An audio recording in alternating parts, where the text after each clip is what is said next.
Here's how to turn AirDrop off on iPhone. There's two spots we can do this. Now I'm in iOS 26, so that's why my screen looks the way it does. But if you scroll down a little bit, here inside of settings, you're going to find general. And then inside of general, down at the bottom here, as you scroll, it should be in this area, you'll see AirDrop. So we tap on AirDrop, and here we have it set for everyone right now. It might be just set for contacts only, but you can actually turn receiving off for AirDrop, so you won't be shown for contacts or for anyone else. And that's how you can turn off AirDrop. The other way that you can do it is to swipe down in the upper right portion of your screen. That pulls open the control center. Find that AirDrop icon, tap on it a couple times, and you'll see these same options. So you can turn receiving off there real quick as well.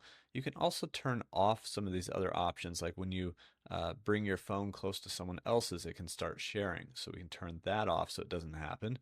And if you don't want to use cell data while you're sharing, you can turn that off as well. So we've got all options for AirDrop off here on the iPhone.